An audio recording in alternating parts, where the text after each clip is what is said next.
Adam Trahan, speech number 4, ceremonial speech. I have my 4 people, and again, my PowerPoint is on my tablet. Thank you, Ryan. All right. Brothers and sisters, good evening. My name is Adam Trahan, and that is in fact how the Pope Francis, greeted the Catholic world in March of this year, whenever he became the Pope of the Catholic Church. That was his greeting. Very simple. Nothing overdone, nothing, very simple, which is a very good way to describe our Pope, Pope Francis. He's a very simple man. He's the Supreme Pontiff of the Catholic Church. That's a new title they made because Pope Benedict XVI, the previous Pope, actually abdicated the papacy and decided to step down, which is something that hasn't happened in 600 years. Not since then have we had 2 popes, 2 men alive that are the Pope, were the Pope.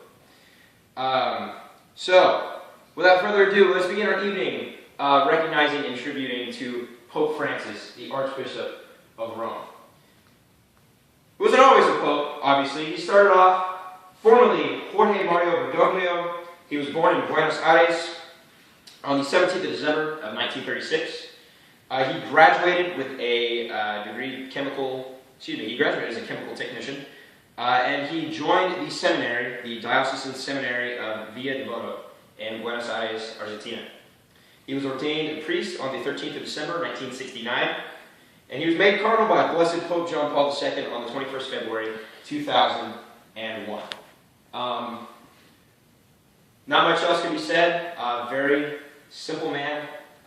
Came up into his cardinal seat and into the papacy, much like all other popes before him as far as recent memory goes.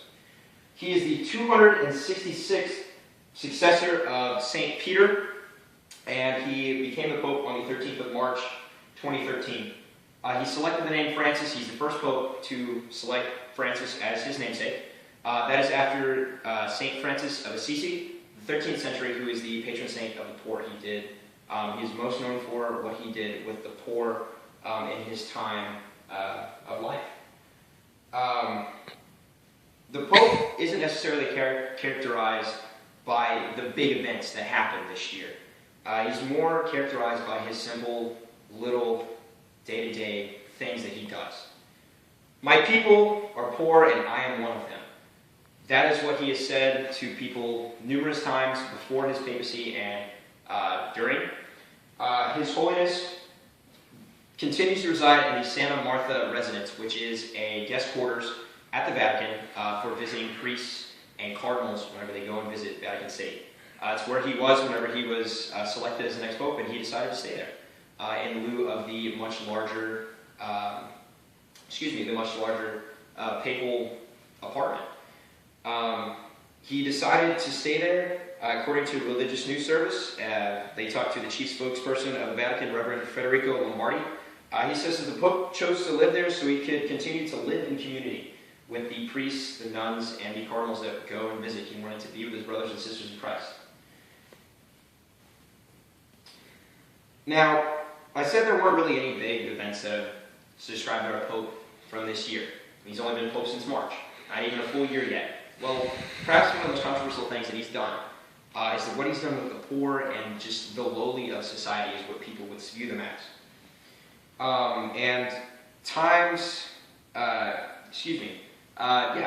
Time, they made him Person of the Year, Time magazine.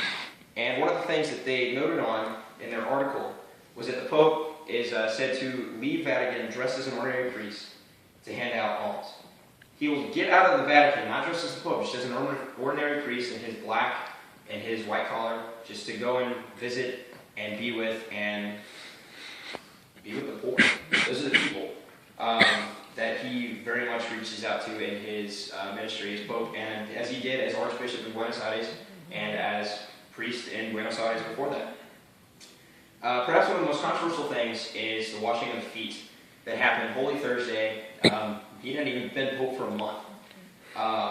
It's something that he normally does. It is a reenactment of Jesus washing the feet of his disciples during the Last Supper. And something to be noted is that it's a reenactment of Jesus washing his male disciples' feet, not female, not people who are usually looked down upon in society. And they were.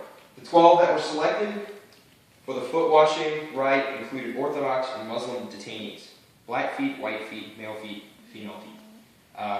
Courtesy of the USA Today, who gave us that report.